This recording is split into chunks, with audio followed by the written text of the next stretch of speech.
에스겔서 3장 16절부터 27절까지 저와 성도님들이 교독을 하겠습니다. 16절부터 27절. 제가 먼저 읽습니다. 7일 후에 여호와의 말씀이 내게 임하여 이르시되 인자야, 내가 너를 이스라엘 족속의 파수꾼으로 세웠으니 너는 내 입의 말을 듣고 나를 대신하여 그들을 깨우치라. 가령 내가 악인에게 말하기를 너는 꼭 죽으리라 할 때 네가 깨우치지 아니하거나 말로 악인에게 일러서 그의 악한 길을 떠나 생명을 구원하게 하지 아니하면 그 악인은 그의 죄악 중에 죽으려니와 내가 그의 핏값을 네 손에서 찾을 것이고 내가 악을 깨우치되 그가 그의 악한 행위에서 돌이키지 아니하면 그는 그의 죄악 중에서 죽으려니와 너는 내 생명을 보존하리라. 또 의인이 그의 공의에 돌이켜 악을 행할 때에는 이미 행한 그의 공의는 기억할 바 아니라 내가 그 앞에 거치는 것을 두면 그가 죽을지니 이는 내가 그를 깨우치지 않음이니라. 그는 그의 죄 중에서 죽으려니와 그의 핏값은 내가 네 손에서 찾으리라. 그러나 내가 그 의인을 깨우쳐 범죄하지 아니하게 하므로 그가 범죄하지 아니하면 정령 살리니 이는 깨우침을 받으며 너도 내 영혼을 보존하리라. 여호와께서 권능으로 거기서 내게 임하시고 또 내게 이르시되 일어나 들로 나아가라. 내가 거기서 너와 말하리라 하시기로 내가 일어나 들러 나아가니 여호와의 영광이 거기에 머물렀는데 내가 전에 그발강가에서 보던 영광과 같은지라. 내가 곧 엎드리니 주의 영이 내게 임하사 나를 일으켜 내 발로 세우시고 내게 말씀하여 이르시되 너는 가서 내 집에 들어가 문을 닫으라. 너 인자야, 보라, 우리가 네 위에 줄을 놓아 너를 보호하리니 내가 그들 가운데서 나오지 못할 것이라. 내가 내 혀를 내 입천장에 붙게 하여 네가 말 못하는 자가 되어 그들을 꾸짖는 자가 되지 못하게 하리니 그들은 패역한 족속이니라. 그러나 내가 너와 말할 때에 내 입을 열리니 너는 그들에게 이르기를 주의 말씀이 이러하시다 하라.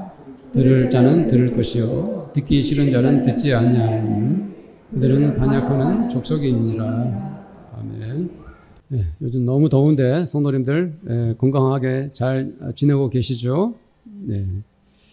아까도 말씀드렸지만 우리 교회는 새벽마다 생명의 삶 진도에 따라 에스겔서 말씀을 묵상하고 있습니다. 저는 다시 한번 성도님들에게 생명의 삶으로 큐티를 다시 시작하자고 제안을 드립니다. 성도들마다 날마다 우리가 큐티를 하는 것이 참으로 중요합니다. 오늘은 먼저 에스겔의 개인적인 그러한 인물에 대해서 그리고 이 에스겔서의 성경적 역사적 배경을 간단히 살펴보겠습니다. 에스겔은 유다가 바벨론에 의해 멸망을 당하고 포로가 되어서 이 에스겔은 그발 강가, 바벨론의 그발 강가에서 하나님께 계시를 받았습니다. 에스겔서 1장 1절부터 3절까지 한번 함께 읽겠습니다. 30째 해 넷째 달 초닷새 내가 그발 강가 사로잡힌 주에 있을 때에 하늘이 열리며 하나님의 모습이 내게 보이니 여호야긴 왕이 사로잡힌 지 5년 그달 초닷새라. 갈대아 땅 그발 강가에서 여호와의 말씀이 부시 아들 제사장 나 에스겔에게 특별히 임하고 여호와의 권능이 내 위에 있느니라. 아멘. 사실 에스겔은 제사장이면서도 선지자이기도 했습니다. 에스겔은 약 22년에 걸쳐서 기원전 593년부터 기원전 571년 사이에 활동했던 선지자입니다. 유다는 역사적으로 3번에 걸쳐서 바벨론에게 침략을 당했습니다. 첫 번째는 605년, 기원전 605년이었는데 이때 이 다니엘이나 또 유다의 엘리트 청년들이 포로로 잡혀갔던 때죠. 두 번째 침공은 기원전 597년입니다. 여호야긴과 에스겔 같은 사람들이 포로로 끌려갔습니다. 세 번째 침공은 기원전 586년입니다. 이때 예루살렘 성전이 완전히 파괴되고 유다 왕국이 공식적으로 멸망한 날이 바로 586년입니다.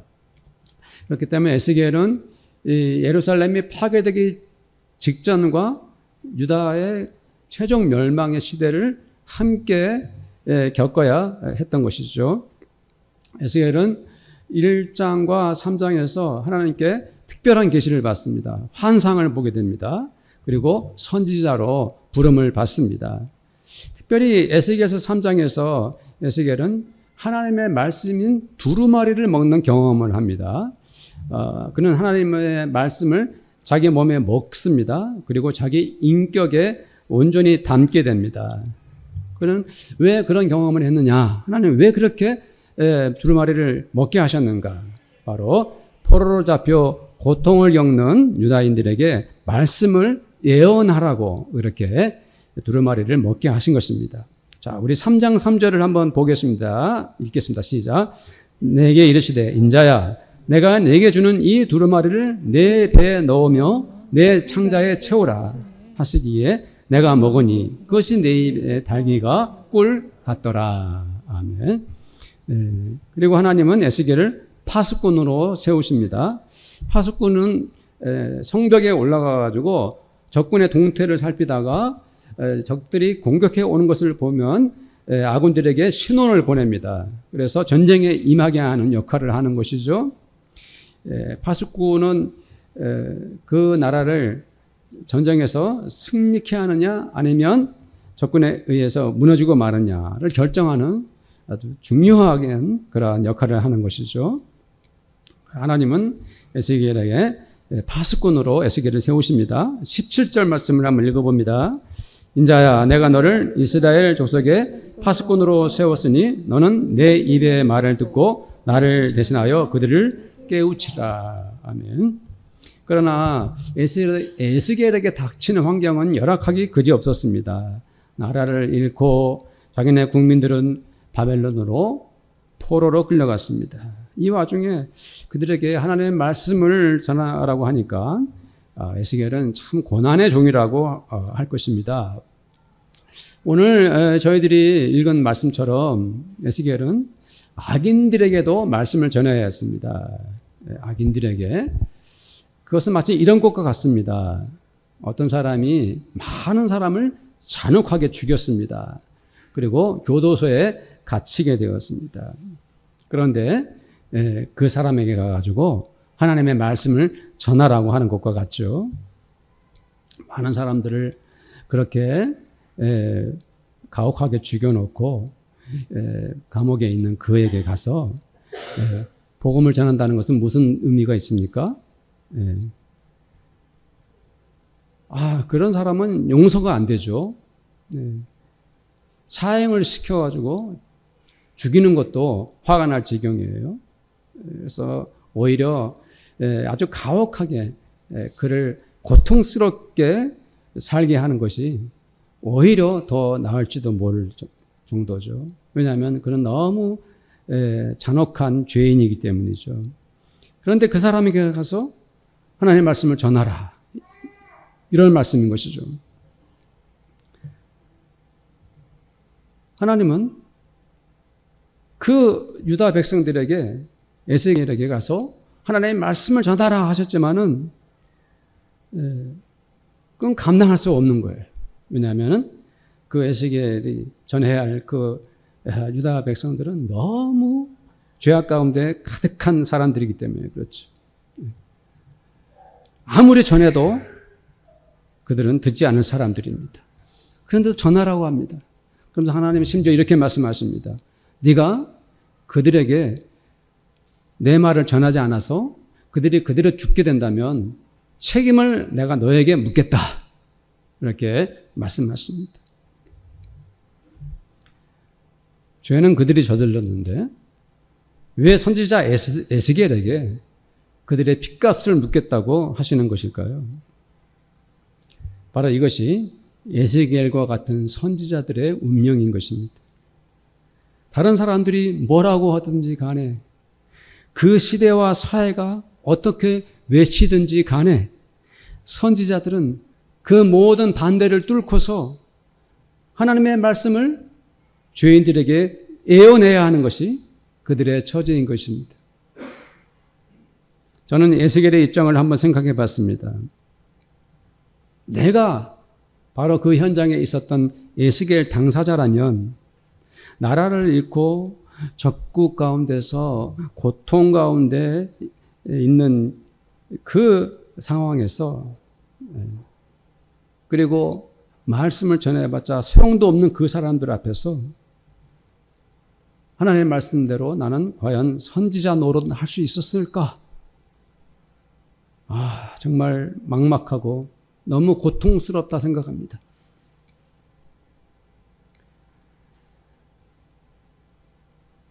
그래서 제가 그 자리에 있었다면은 정말 절망적이다. 소망은 찾을 수 없을 것 같구나 하는 생각을 했습니다. 그렇습니다. 에스겔은 그런 형편에 있었던 것이죠.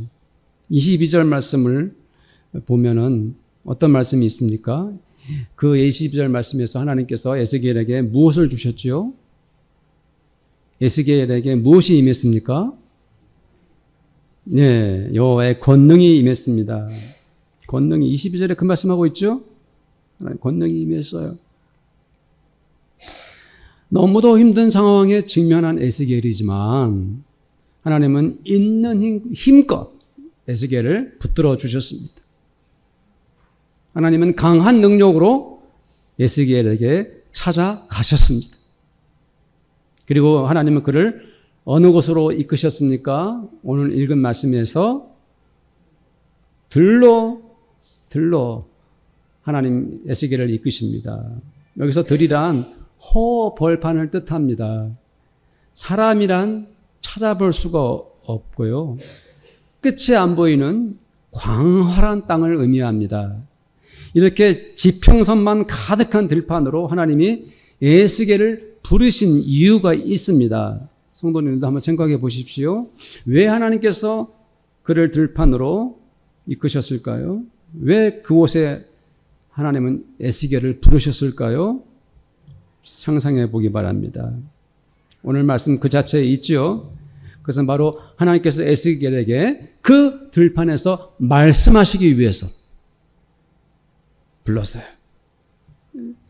다른 장소도 많은데 하나님은 왜 어찌하여 반드시 들에서 그에게 말씀하시고자 했을까요? 마치 모세가 거룩한 산 호렙에서 하나님과 1대1로 만나신 것과 같은 것일까요? 예수님께서 광야에서 40일 금식 기도하는 동안 하나님 아버지와 독대하신 것과 같은 것일까요? 그렇습니다. 거기에는 하나님과 에스겔만 있을 뿐입니다. 그 누구도 하나님과 에스겔이 단독으로 만나는 것을 볼 수 없었습니다. 에스겔은 자기 홀로 그러나 온몸으로 그곳에서 하나님을 뵐 수 있었습니다. 온 세상 사람 아무도 없는 그 들판에서 하나님을 만나는 에스겔은 어떤 경험을 했을까요? 그것은 온몸으로 파고드는 것이었습니다. 그것은 뼛속 깊이 밀려오는 것이었습니다. 아마도 사무친다는 말을 이 순간에 해야 할 것 같습니다. 그것이 무엇이었습니까? 오늘 말씀에 의하면 바로 하나님의 영광이었습니다. 에스겔은 스스로 표현하기를 하나님의 영광이 거기에 머물렀다 했습니다. 여기서 머물다라는 것은 멈춘 상태로 임했다는 것이에요. 하나님의 영광이 순간적으로 왔다가 금방 사라진 것이 아니라 지속적으로 계속 자기에게 임했다는 것을 뜻합니다. 그러므로 이 하나님의 영광은 착각이나 꿈에 본 듯한 환상도 아니고 그 벌판 한가운데서 바로 에스겔 자신에게 확실하고 분명히 그리고 오래도록 임한 것입니다. 에스겔은 하나님의 영광이 너무 거룩하여 견디지 못하고 바로 그 자리에서 엎드리고 말았습니다.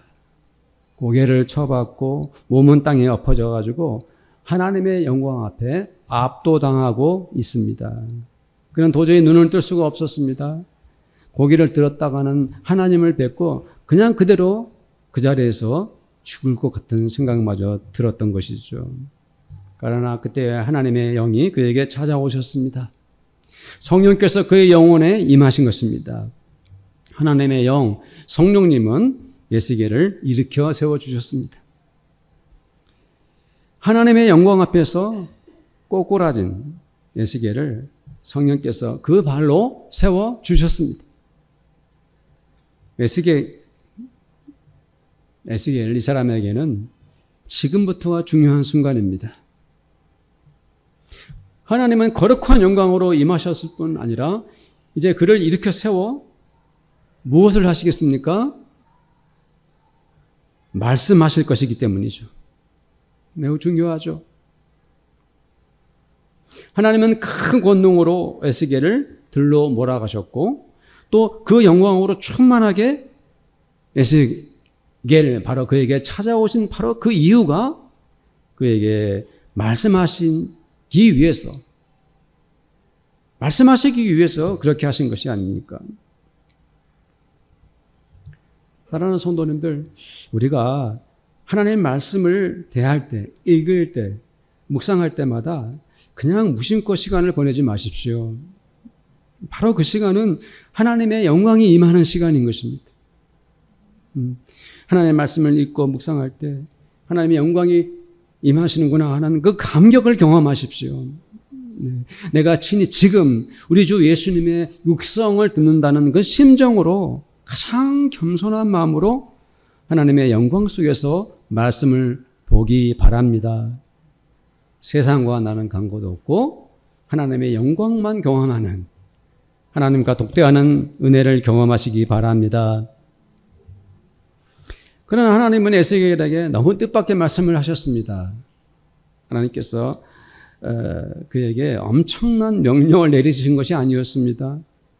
하나님의 에스겔에게 놀라운 사명을 맡기신 것도 아니었어요.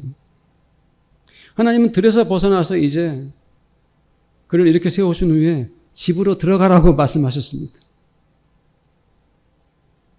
우리는 간혹 하나님과 신앙생활을 하면서 때로는 하나님의 마음을 알아차릴 수 없어서 당황할 때가 있습니다. 하나님 도대체 왜 이런 상황을 이런 현실을 저에게 주시죠? 바로 에스겔에게는 바로 지금이 그런 상황입니다. 하나님과 에스겔이 독대하고 거룩한 하나님의 영광을 경험했는데도 이제는 아무런 사명도 주시지 않고 그냥 집에 들어가라고 말씀하십니다. 집에 들어가서 문을 닫고 있으라고 말씀하십니다. 집에 나가지 말고 밖으로 나가지 말고 집에만 머무르는 것이 얼마나 힘들었는지 우리가 코로나19 때 경험하지 않았습니까? 요즘 사회에 집에만 이렇게 칩거하는 사람, 칩거족들이 헤아릴 수 없는 사람들이 집계하기 힘들 정도로 많다고 합니다. 집에서 못 나오는 거죠. 하나님은 에스겔에게 문을 닫고 집에 머물러라 하신 그 이유가 도대체 거기에 무슨 뜻이 있는 것일까요? 그것뿐만 아닙니다. 하나님은 더 이해하지 못할 말씀을 하십니다. 너는 집에 들어가 있으면은 사람들이 와서 포송줄로 너를 동요맬 것이다. 그리고 너는 그렇게 묶인 채로 그 사람들 사이에서 나오지 못할 것이다. 이렇게 말씀하십니다. 성도님들, 도대체 왜 하나님은 에스겔에게 이렇게까지 하시는 것일까요? 큰 권능을 그에게 주신 하나님이 아니십니까? 하나님의 영광을 에스겔에게 보이신 것이 아닙니까? 그런데도 에스겔은 자기 집에 갇혀가지고 꽁꽁 묶인 채로 꼼짝 못하고 말았습니다. 에스겔로서는 할 수 있는 것이 아무것도 없었습니다. 완전 무능한 상태에 빠지고 만 것이죠. 네. 집에 꽁꽁 묶인 채 있을 때 인간이 이렇게까지 무력감을 느낄 때 그 마음이 얼마나 우울할까요? 어느 날 하나님께서 목사인 저에게 명령하십니다. 너 집에 들어가 꼼짝 말고 나오지 말아라. 하시면 제 마음은 어떨까요? 아무렇지도 않은 저를 내일이면 당장 교회 가서 예배를 인도해야 되고 설교도 해야 되는데 나가지 마. 집에 있어. 그러면 저는 하나님의 말씀에 순종을 해야 될까요? 거절을 해야 될까요? 그러나 하나님은 마지막까지 에스겔을 더욱더 극단적인 상황으로 이끌고 가셨습니다. 26절 말씀을 볼까요? 시작 읽겠습니다. 내가 내 혀를 내 입천장에 붙게 하여 내가 말 못하는 자가 되어 그들을 꾸짖는 자가 되지 못하게 하리니 그들은 패역한 족속이니라. 에스겔은 혀가 입천장에 붙어버렸습니다. 말을 못하게 되었어요. 말을 하지 못하는 에스겔은 얼마나 답답했을까요? 예. 하고 싶은 말을 하지 못하는 그렇게 벙어리신 채로 세월을 보냈습니다. 성도님들 3장 27절 말씀도 한번 읽어봅시다. 시작. 그러나 내가 너와 말할 때 내 입을 열리니 너는 그들에게 이르기를 주 여호와의 말씀 이러하시다 하라. 들을 자는 들을 것이요 듣기 싫은 자는 듣지 아니하니 그들은 반역한 족속입니다. 하나님은 원하시는 때 하나님이 계획하시는 날이 오면 에스겔의 입을 열어서 하나님의 말씀을 전하게 될 것이라고 말씀하십니다. 그러나 성경학자들에 의하면 에스겔이 입을 다물고 하나님 말씀을 전하지 못한 채 벙어리로 지낸 세월은 약 7년이라고 합니다. 그 근거는 성경에서 찾아볼 수 있습니다. 하나님께서 에스겔에게 말 못하게 했을 때는 주전 593년경입니다. 성경에 의하면 포로된 지 5년차 에스겔서 1장 2절 아까 읽은 말씀이죠. 그리고 그의 입을 열어 말씀을 전하게 하신 때는 에스겔서 24장 27절과 33장 21절 22절에 의하면 주전 586년이죠. 예루살렘이 완전히 정복당한 때를 말하고 있습니다. 자, 우리 에스겔서 24장 27절을 읽어봅니다. 시작. 그 날에 내 입이 열려서 도피한 자에게 말하고 다시는 잠잠하지 아니하리라. 이같이 너는 그들에게 표징이 되고 그들은 내가 여호와인 줄 아니라. 여기 27절에 보면 그날에 내 입이 열릴 거라 그랬죠. 바로 그 벙어리 상태에서 입이 열리는 것을 말하고 또 33장 21절 22절도 읽겠습니다. 우리가 사로잡힌 지 12해 열째 달 다섯째 날에 예루살렘에서부터 도망하여 온 자가 내게 나와 말하기를 그 성이 함락되었다 하였는데 그 도망한 자가 내게 나오기 전날 저녁에 여호와의 손이 내게 임하여 내 입을 여시더니 다음 아침 그 사람이 내게 나올 그때 내 입이 열리기로 내가 다시는 잠잠하지 아니하였노라. 아멘. 예, 이때 바로 22절에 보면 예루살렘이 완전히 함락했다는 소식을 들었을 때 비로소 하나님께서 그의 입을 열어주셨고 하나님의 말씀을 대언하게 되었습니다. 에스겔은 7년 동안이나 침묵하면서 하나님께서 자기의 입을 열어주시기를 기다렸던 것입니다. 왜 하나님은 7년이나 에스겔의 입을 닫으셨을까요? 저와 성도님들은 오늘 말씀을 통해서 파수꾼 에스겔이 어떤 사람이었는가를 확인해야 합니다. 그리고 우리들도 하나님의 말씀을 우리의 신앙생활의 행동으로 옮겨야 하는 것입니다. 우리는 복음을 전하는 파수꾼들입니다. 파수꾼은 자기 나라를 살리느냐 망하게 하느냐 하는 그 갈림길에 서 있는 사람입니다. 우리는 사람의 생명, 즉 인간의 목숨을 살리느냐 죽게 방치하느냐 하는 기로에 서 있는 선지자들입니다. 내가 에스겔인 것이죠. 그 대상자들은 하나님과 아무런 상관도 없이 살아가는 세속적인 사람들일 수 있습니다. 그들 중에는 노골적으로 죄를 짓거나 사회에서 용납할 수 없는 짓을 하는 사람들일 것입니다. 우리가 복음을 전해야 할 대상자들 중에는 과거에는 그리스도인이었지만 이제는 과거에 옛날에 신앙생활을 다 잊고 오히려 교회를 반대하거나 하나님께 등을 돌린 사람들일 수 있습니다. 우리는 그 모든 사람들에게 그 어떤 이에게도 하나님의 말씀을 대언해야 합니다. 우리는 병원에 가면 피검사를 하지 않습니까? 피검사를 하면은 병원에서 5번이나 피를 뽑더라고요. 그런데 그 피를 피검사를 하면은 그 전반적인 우리의 건강 상태를 대부분 파악할 수가 있습니다. 백혈구, 적혈구, 혈소판 수치를 통해서 빈혈, 또 감염, 염증, 백혈병 등을 확인할 수가 있고요. 간 기능 검사도 할 수가 있고 신장 콩팥 기능도 점검할 수 있습니다. 혈당, 당뇨 또 우리가 측정해낼 수 있고 콜레스테롤 수치, 지혈증, 심혈관 질환 위험도 파악할 수가 있습니다. 사랑하는 성도님들, 우리들이 사람들에게 복음을 전하는 것은 마치 의사가 당신은 고혈압 증세가 있으니까 약을 복용해야 합니다라고 그에게 살 길을 가르쳐 주는 것과 같습니다. 어떤 의사가 환자가 죽느냐 사느냐 하는 그러한 갈림길에 서 있는데 입을 다물고 모른 체 하겠습니까? 에스겔은 하나님께서 부르시니 그 모를 들판으로 나갔습니다. 거기에는 아무도 존재하지 않았습니다. 사람들은 물론이고 오직 하나님과 에스겔만 1대1로 만난 것이지요.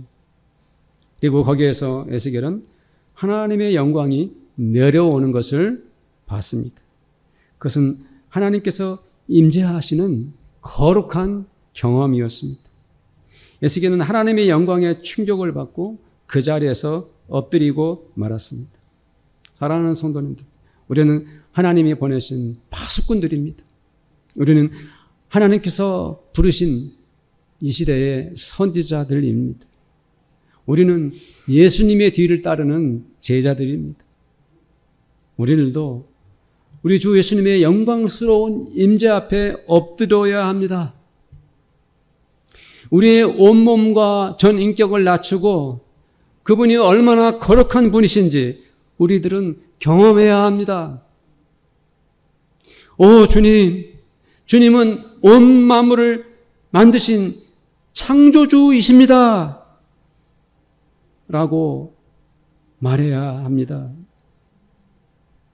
하나님은 온 우주 만물 가운데 당신만이 영광을 받으시는 분이십니다 라고 고백해야 합니다. 하나님은 저 하늘의 별들과 이 땅에 살아 숨쉬는 모든 것들을 앞서 이끌고 가시는 분이십니다. 우리는 이렇게 하나님의 영광을 찬송해야 합니다. 그러나 하나님은 그 에스겔을 집으로 가게 하셨습니다. 에스겔은 문을 닫고 심지어 사람들에게 잡혀서 묶인 채로 살아야 했습니다. 에스겔은 가장 무기력하게 자기 힘으로는 어떤 것도 할 수 없었습니다. 그는 오직 하나님께서 자기를 풀어주시고 다시 일어설 수 있도록 하시는 것만 남았을 뿐이었습니다. 그가 그렇게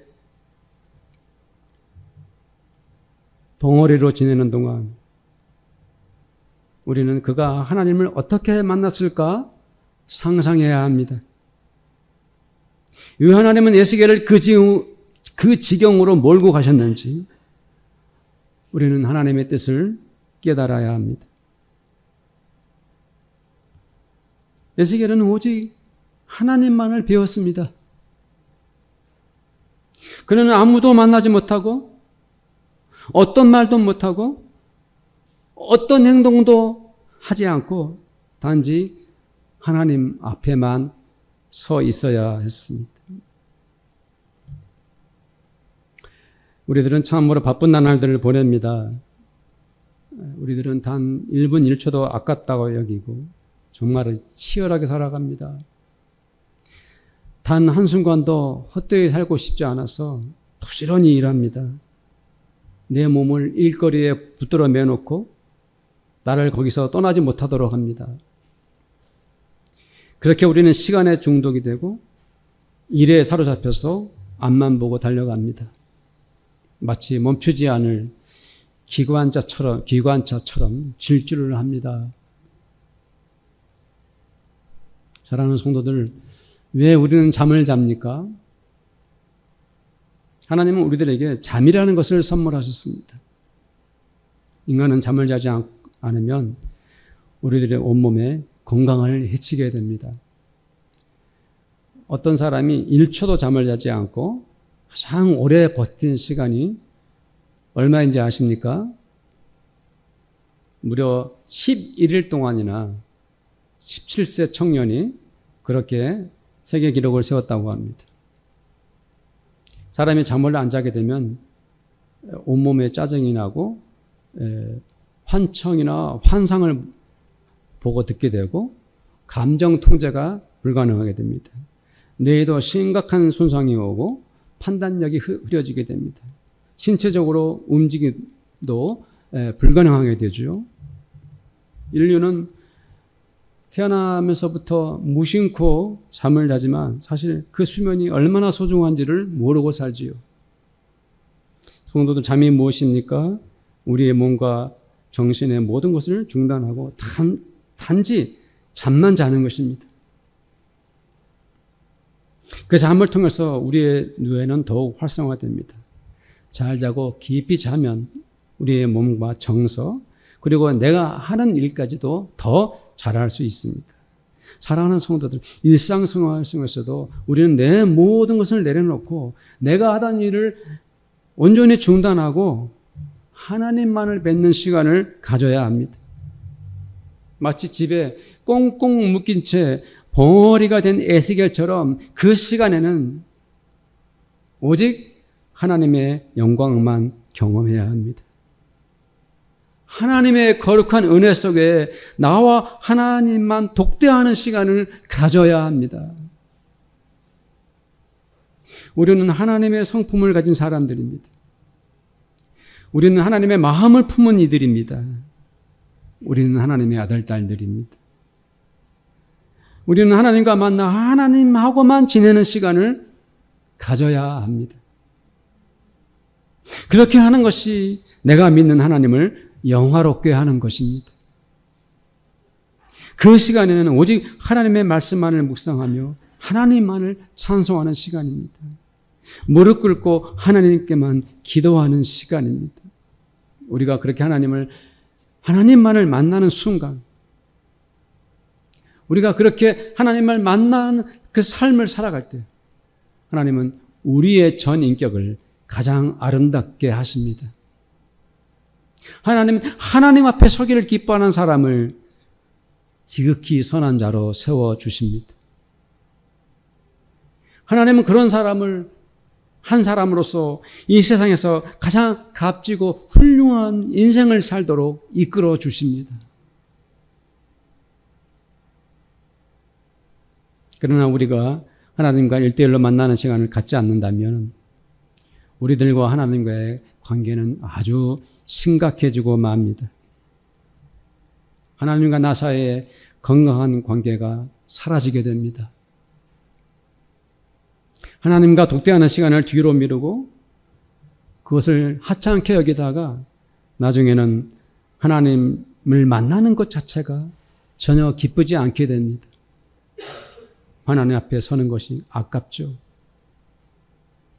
하나님과 만나는 시간이 무의미하죠.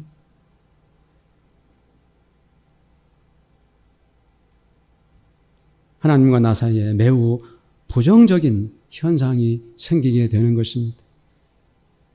이 세상에 수많은 그리스도인들이 교회를 다녔고 예배를 드려봤지만 하나님과 내가 1대1로 만나는 시간을 중단하고 나서 그것을 멀리하고 나서 점차 하나님과 멀어지게 됩니다. 그렇게 천천히 하나님을 떠나보내더니 마침내 교회도 떠나고 신앙도 버리고 마는 것이죠. 사랑하는 성도님들, 저와 우리 모두가 각자의 모습을 들여다보기 바랍니다. 저와 우리 성도들이 자신을 성찰해 보기 바랍니다.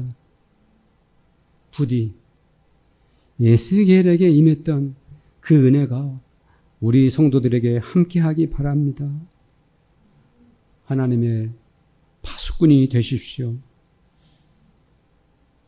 그리고 성도들 한 사람 한 사람이 자기 집에 갇혀서 온몸은 묶인 채 벙어리가 되어서 하나님만 만나는 그런 은혜가 있기를 바랍니다.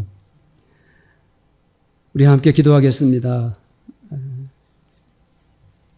에스겔에게 임했던 은혜가 나에게 임하게 하소서. 각자가 성도님들이 기도하기를 원합니다. 기도하겠습니다. 하나님 아버지, 저희를 사랑하시고 긍휼히 여겨주심을 감사드립니다. 하나님 아버지, 저희가 신앙생활하고 믿음생활하면서 에스겔이 경험했던 것을, 에스겔의 이 상황을 보며 도전합니다. 우리의 마음이 하나님을 향하기를 원하며 우리의 생각과 뜻도 하나님 바라보기를 원합니다. 하나님 아버지, 하나님은 그 열악하고 힘들고 고통스러운 상황에서 그를 선지자로 세우셨습니다. 말도 듣지 않고 교만하고 사악한 그들에게 하나님 말씀 예언하라고 그를 선지자로 세우셨습니다. 우리가 복음을 전하고 파수꾼으로 하나님 말씀 전할 때 얼마나 힘이 들고 어려운지요. 하나님 우리를 그래도 파수꾼으로 세웠으니 우리를 들어서 하나님 일하여 주실 줄 믿습니다. 하나님 아버지, 우리는 우리 집에 갇혀서 포승줄에 묶여서 벙어리가 된 채 하나님만을 뵙고 싶습니다. 하나님과 만나고 하나님을 독대하고 하나님께 무릎 꿇고 하나님만을 높이며 하나님을 찬양하며 하나님 말씀 앞에 아멘하며 그분 앞에 거룩한 기도를 드리는 저희들 되기를 원합니다. 주여 저희를 그 자리로 인도해 주시고 저희들 그 자리로 가겠나이다. 주님 함께하여 주옵소서. 감사하며 예수님의 이름으로 기도드립니다. 아멘. 지금은 우리 주님 예수 그리스도의 은혜와 하나님 아버지의 사랑하심과 성령님의 교제하심이 오늘도 주님 앞에 나와 거룩한 예배를 드리고 주님께 영광 돌리는 이 자리에 함께한 모든 성도들과 우리 성도들의 가정마다 땀 흘려 일하는 그들의 일터와 그리고 우리 빛과 소금의 교회 위에 지금부터 영원토록 함께 있을지어다. 아멘.